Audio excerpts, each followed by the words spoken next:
Southeast Kansas man accused of killing his wife and injuring her 84-year-old grandmother enters a plea. In an historic move, Missouri lawmakers vote to expel a member of the state legislature.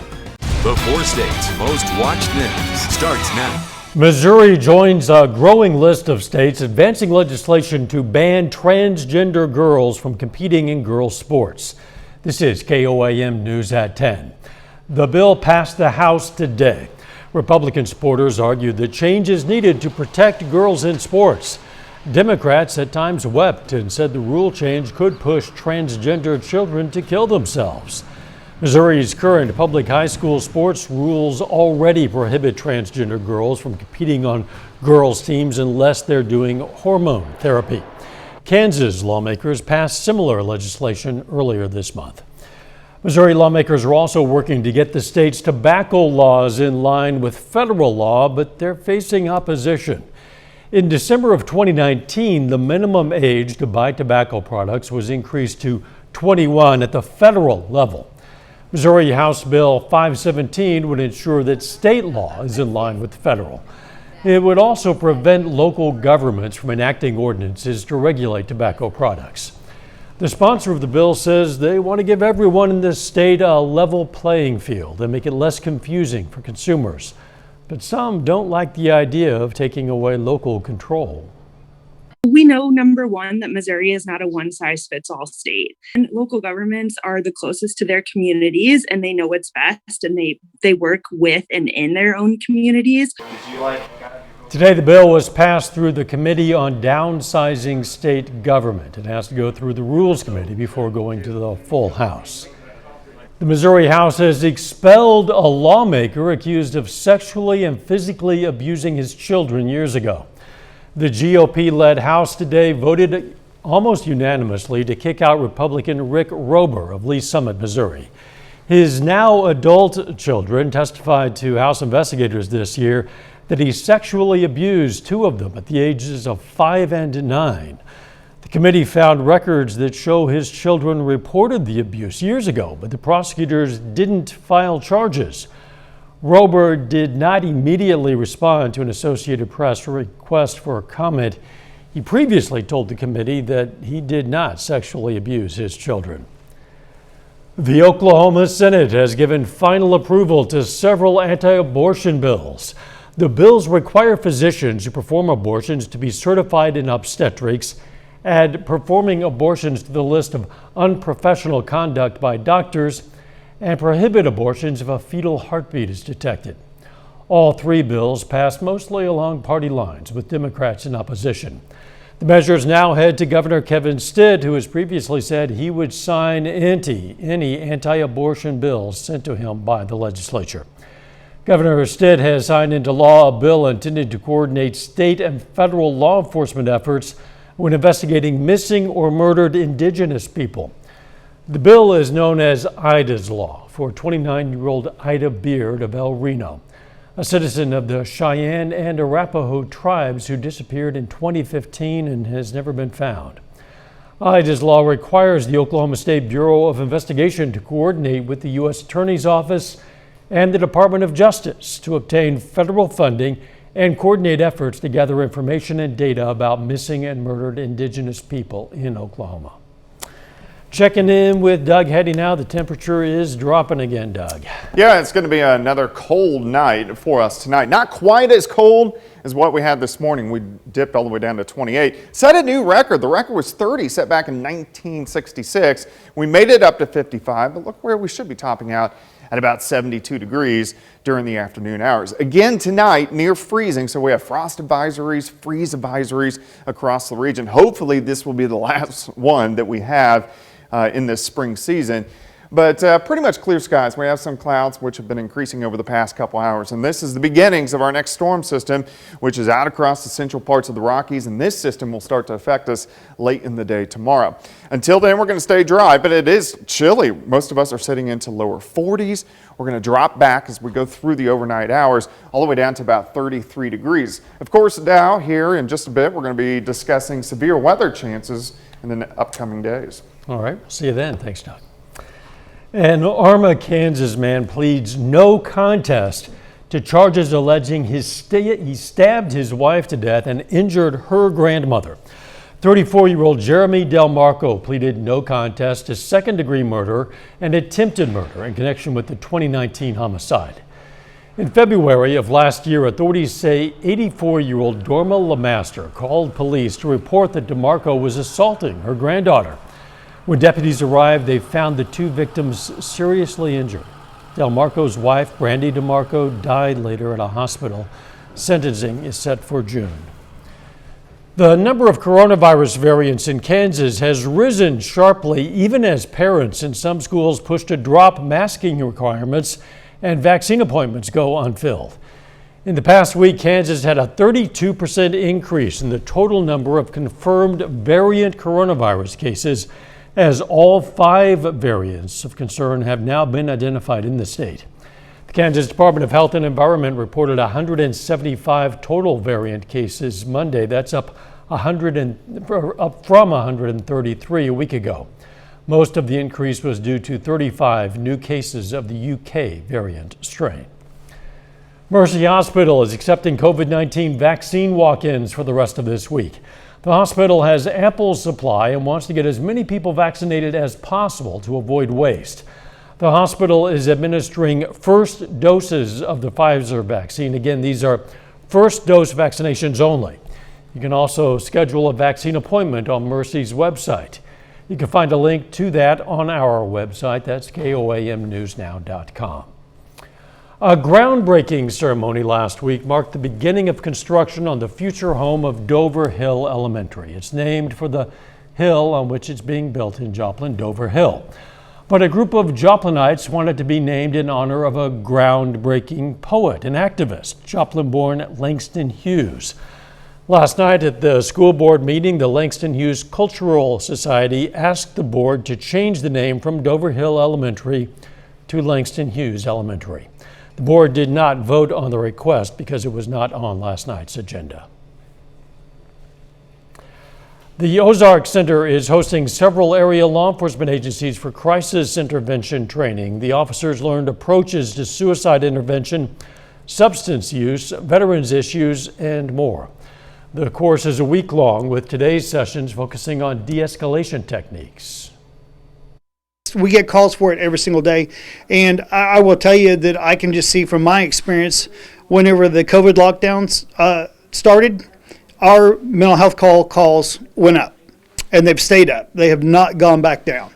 There's not a day goes by where we don't get a call dealing with someone having suicidal thoughts or having some a mental crisis issue.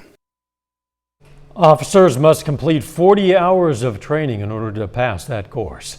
Still ahead, Missouri lawmakers vote to expel a representative accused of sexually assaulting his children, and the U.S. Justice Department has launched an investigation into policing practices in Minneapolis, a day after a jury found former police officer Derek Chauvin guilty of murdering George Floyd. Derek Chauvin awaits sentencing in a Minnesota state prison where officials say he's being kept alone to protect him from other inmates.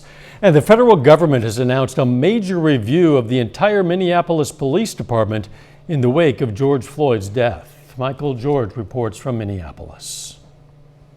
The Justice Department's sweeping investigation will examine the Minneapolis Police Department's policies, training, command structure, and use of force investigations. Yesterday's verdict in the state criminal trial does not address potentially systemic policing issues in Minneapolis.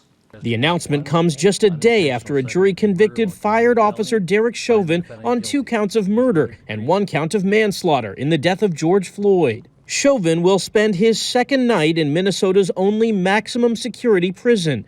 For his safety, he's being kept isolated in a unit away from the general population. A guard does a wellness check every 30 minutes. Chauvin will stay there until his sentencing in 8 weeks. Prosecutors will ask for a longer sentence than the minimum state guidelines of 12.5 years. One reason, the crime was committed in front of children.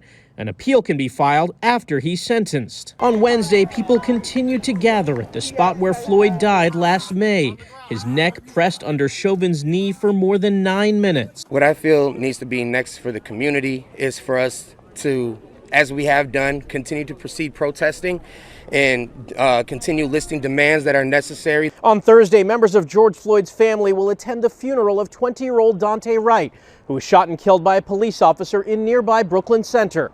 It's said that the officer, Kimberly Potter, mistook her gun for a taser. She's been charged with manslaughter in Wright's death. Michael George, CBS News, Minneapolis.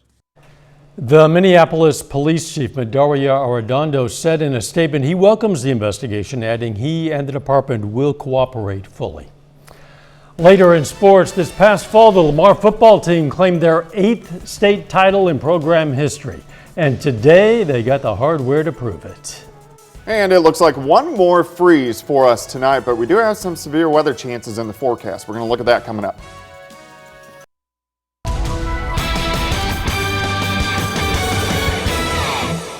Well, we definitely had a cold start, but a decent finish. It was chilly for this time of the year, but a pretty good day. We got the sunshine during the morning hours, some cumulus clouds during the afternoon hours. Great time lapse. Indigo Sky Casino and Resort. Of course, Indigo is just outside of Seneca, Missouri. Now, temperatures, they're well below where we should be, or from where we should be for this time of the year. 55 today, average high 72. Now, we're going to creep up a little bit tomorrow. We're going to push 60.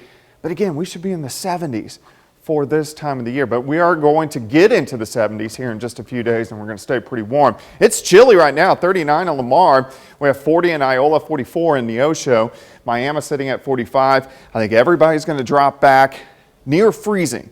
And due to that, we have frost and freeze advisories once again for us tonight. Hopefully this is the last time we have this in this spring season, and we won't have to worry about it down the road.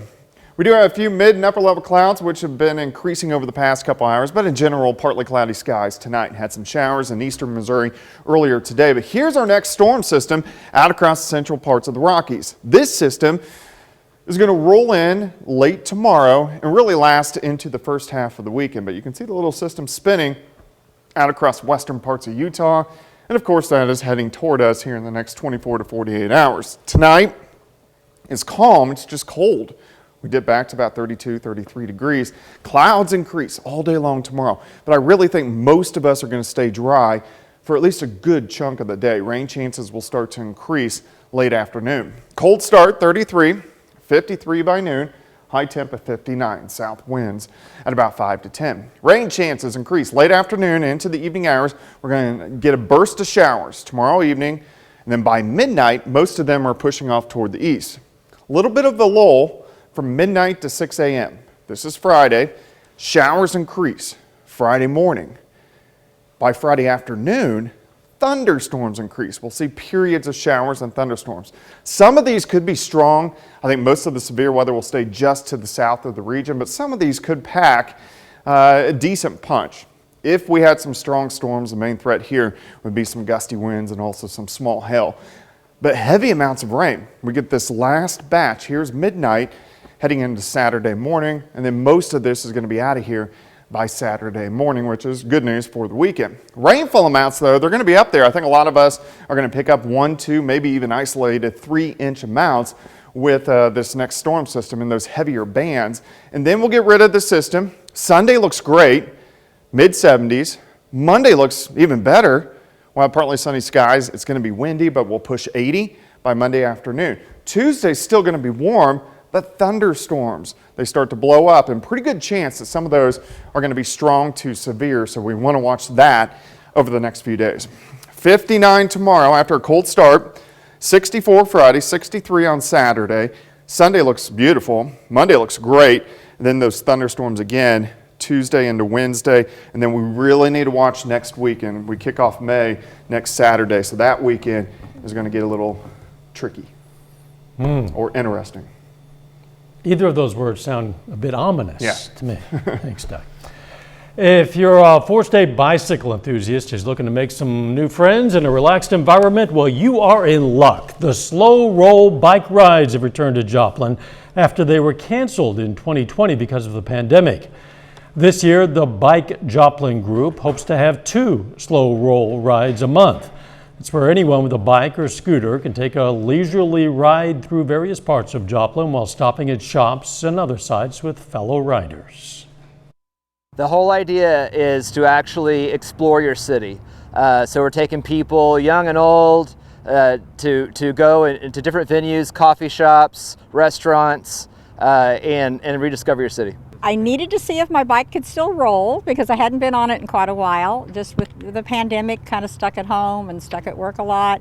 Didn't have the opportunity to get out as much as I'd like, and so I need to get back in shape and thought this would be a great way to do it. Slow rolls are open to people of all ages, although minors must be accompanied by a parent or guardian. If you'd like to get involved in the next slow roll, check out Bike Joplin's Facebook page. There's a link to it in this article on KOAMnewsnow.com. Pittsburgh High School is tackling some complicated social issues on the stage. Social issue plays were started in 2008 at the high school by the late theater director Greg Shaw. The latest production is called Fine. It was written by award-winning playwright Paige Petruka. It's centered around a character named Jack, who crumbles under the pressure of life, and his friends who try through a series of restarts to see what they could have done to identify the issues earlier. You can find a link to watch the performance on our website, again, KOAMnewsnow.com. Still ahead, the Lamar Tigers are already champions 8 times, in fact, but now they have the hardware to prove it. Danny Terzer has more next in sports.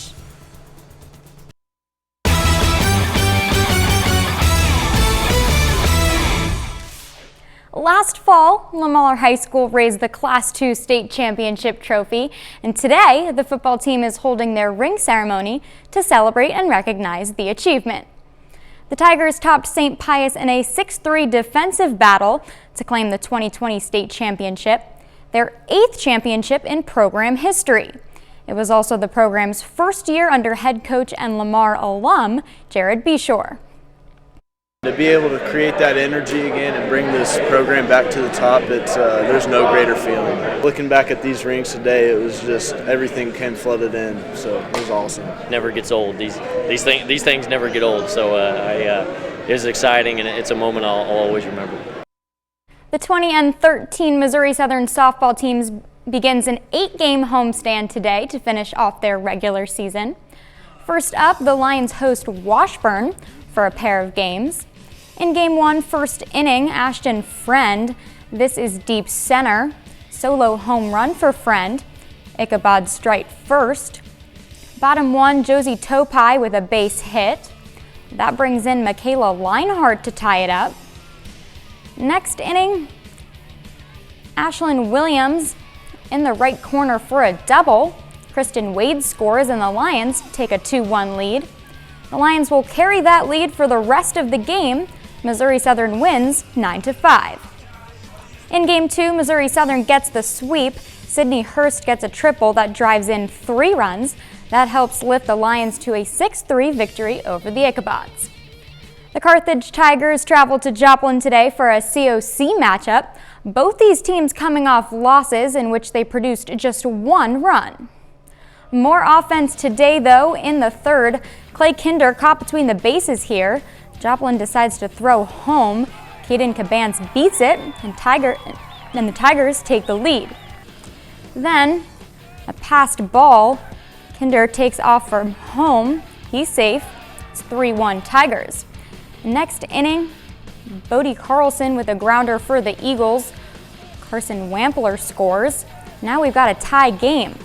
The draw will hold for the next 4 innings, but Joplin breaks it in the 9th, pulling out the 4-3 win. In Major League Baseball tonight, both the Cardinals and Royals finish up series today. St. Louis split the first 2 games of their series with the Nationals. The Cardinals can get back to 500 with a win today. St. Louis loads the bases in the first. Scherzer strikes out the next 2 batters to get out of the jam. Then in the second, a deep shot here. Josh Bell goes all the way around for home and scores. Nats up 1-0. Skipping to the 8th now, bases loaded for the Cards again. Matt Carpenter hits it hard, but not enough. St. Louis goes down 1-0. As for the Royals, they're sitting at the top of the Central Division, but have dropped the first 2 games of the series against the Rays. In the final game, Jared Dyson scores to tie it up in the bottom of the 9th, 2 outs to go in that one. That's a look at sports. We'll be back with more news after this. Take time now to honor a local veteran, Corporal James Fenner. The Fredonia, Kansas native served in the U.S. Army, and we are proud to salute Corporal James Fenner. He's tonight's 4-state hero. The early bird gets to see flaming rocks hurtling toward Earth. You've heard that old saying. Well, stargazers will be treated to the Lyrid meteor shower starting in around midnight tonight. The annual display is known for producing shooting stars that appear as fireballs and leave dust trails. As for where to look, doesn't matter too much. Up might be a good idea. The shooting stars can appear pretty much anywhere in the sky. Things are a little tougher this year, though.